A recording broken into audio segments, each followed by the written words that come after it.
An issue in Hoyo games, mainly Genshin and Star Rail, that I don't see often talked about and is, in my opinion, a rather big problem, is the weapon systems, or light cones for Star Rail. As these games get older and more characters release, the weapons that are available to most players just aren't keeping up, and that's something I would like to talk about today. Starting with Star Rail and what I'd like to see changed there. The problem with Star Rail's light cones is nothing got to do with the light cones themselves, it's just that they're releasing way too many characters too quickly. We've been getting 2 5-star characters per patch since the beginning of the game, and only soon that streak is going to be broken with the announcement of only 1 character for version 2.6. This is in contrast to Genshin, who stopped having 2 new 5 stars per patch by version 1.4. On a side note, in Star Rail we've only been getting 1 4-star for every 4 5-stars, but that's a story for another day. The problem with releasing so many 5-stars so quickly is that, being a gacha game, each character has to be better than the previous one, and that means 4-star weapon options for these characters just haven't kept up. Although yes, unlike Genshin, Star Rail has been adding new 4-star light cones to the regular gacha pool. This is a gacha game, meaning that you're not actually guaranteed to get any of these weapons. Case in point, I've been playing since the beginning of the game and haven't gotten a single weapon that was released after the game came out.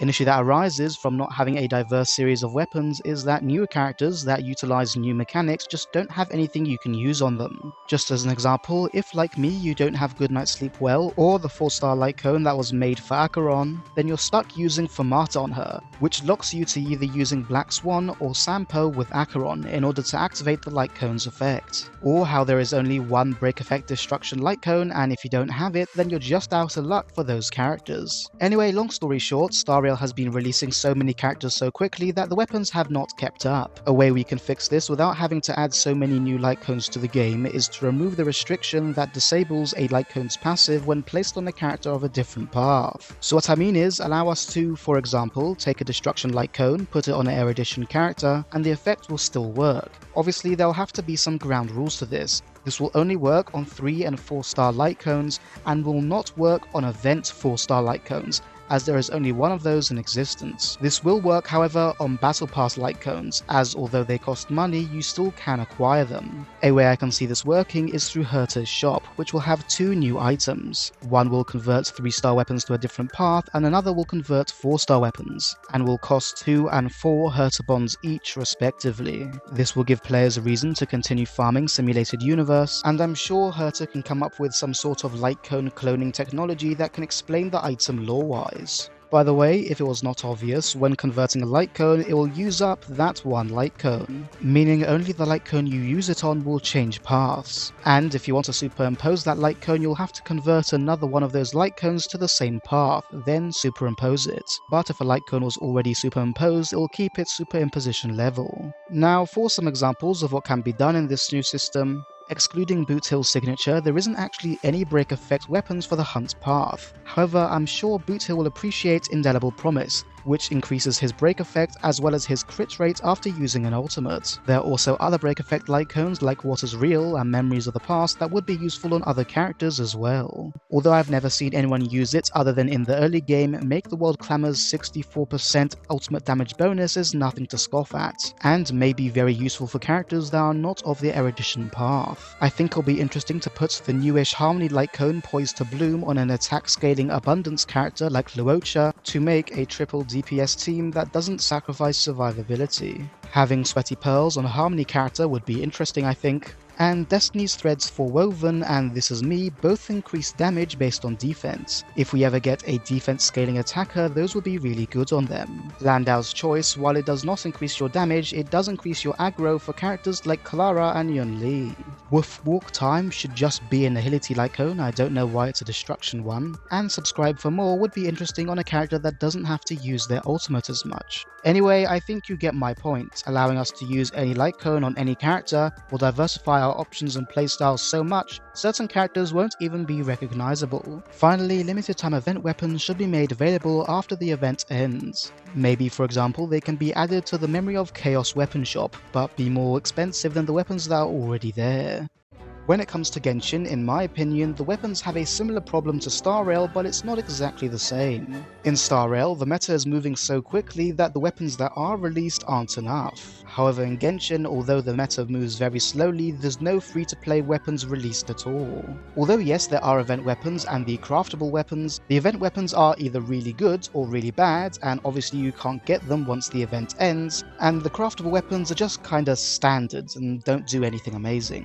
Although I do have to admit the recently released Natlan weapons seem to be made with certain characters in mind. Either way, if you are a regular player that doesn't put on the weapon banner and doesn't buy the battle pass, a lot of your characters are most likely still using weapons that released in version 1.0. It's honestly still kinda crazy to me that 4 years on, the Favonius series is still the go-to support weapon, mainly because nothing else has been released since. The way I believe we can fix this is with 3 basic changes, and a 4th that is similar to what I just spoke about with Star Rail. First of all, allow us to purchase event weapons after the event ends. Some of these weapons are actually really good, and even if they costed premium currency, say 1000 Primo Gems for an R5 weapon, I think people will actually buy that. Contrary to what I said earlier, Genshin has actually added new 4-star weapons to the game. However, these weapons have always been exclusive to the weapon banner and aren't always available.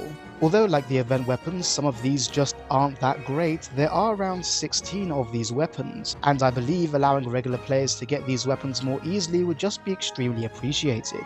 In order to add these weapons to the game, we can take an idea from Star Rail and add it to Genshin, this being the Memory of Chaos weapon shop. A shop can be added to Spiral Abyss where you can redeem the stars you've earned from clearing the Abyss in order to purchase weapon banner exclusive 4-star weapons. Say for example, it will cost 50 Abyss stars to purchase one 4-star weapon. Being that an Abyss cycle is 30 days and you can only get 36 stars per cycle, you'll be able to redeem one 4-star weapon per patch, which I believe is rather reasonable. The third basic change that can be made is allowing us to craft weapon billets. Getting billets for craftable weapons is rather difficult as they have a very low drop rate and you can only get rewards from a boss once per week. So we should be able to craft them at any blacksmith for the cost of 1000 magical crystal chunks. The magical crystal chunks don't really have that many uses right now in game, so I think it's fine. And the high cost is to offset the rarity of weapon billets. Although 1000 is a lot and it will take a long time to get that many, I think it's worth it in the end. And of course, the blacksmiths will only be able to craft weapon billets from their own region. Although you might think we have no reason to craft billets as most craftable weapons aren't that great anyway, the reason I decided to add this is the 4th and final thing I'd like to add to Genshin for the weapon system. That being, similar to what I've said for Star Rail, allow us to use weapon passives on different weapon types. The way this would work is, say for example you would like to make a sacrificial polearm, as one doesn't exist in the game for lore reasons. You would grab a sacrificial sword, take it to a blacksmith, and he'll make a polearm with a sacrificial passive for you. This will destroy the sword, and will also consume various other materials such as magic crystal chunks, as well as a billet of the weapon you are turning it into,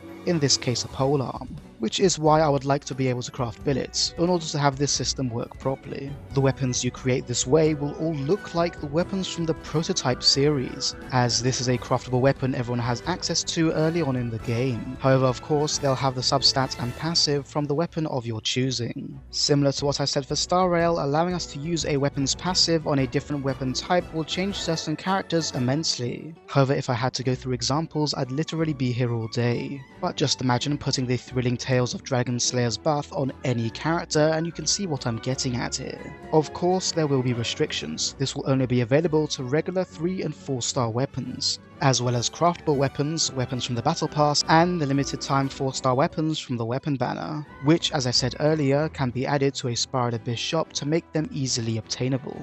This will not, however, work on 5-star weapons, 4-star event weapons, or any weapon that there is only one of in existence. For example, the fishing weapons, Aloy's weapon, or the weapon we get from completing Kazuha's story quest. Unlike a light cone changing paths in Star Rail, a weapon in Genshin most likely won't be able to keep the same name after being reforged. This can be fixed by simply adding the word Travelers in front of it, or whatever your Traveler's name is in-game. If a weapon has the name of its weapon's type already in the name, then that will obviously change as well. To take the example from earlier, a sacrificial sword turned into a polearm will now be called Traveler's sacrificial polearm. But for example, a white tassel turned into a sword will just be called Traveler's white tassel. Finally, if we're talking about things that will never happen, we can add a few customization options to this weapon passive transferring system. It will be really interesting to allow us to change the substats of these reforged weapons, obviously at the cost of more resources. Because this will obviously be a little too powerful, when changing a substat, the substat will be slightly lower than their other 4-star counterparts. Come to think of it, this will even work when reforging a weapon back into its own weapon type. For example, you can take a stringless and give it an attack percent substat instead of having a elemental mastery one. The other customization that can be made is customizing the weapon itself. Being that all weapons made this way will be of the prototype series, it'll be fun if they figure out a way to change the colors of these weapons. The prototype weapons have two colors in their design, black and gold. If we were able to change these two colors to, for example, a selection of 12 different colors, being the 7 elements, pink, black, white, gold, and silver, this will make these reforged weapons feel unique to each traveler. Anyway, I think I'll stop there for today. This idea came around when I realized we've never had a blacksmith related event in Genshin, and it just kind of spiraled from there. Either way, do you think any of these ideas are interesting, and would you like to see any of them implemented? And how would you change the state of weapons in Genshin and Star Rail? Let me know in the comments below. But that's it for me for now, and until next time, see ya.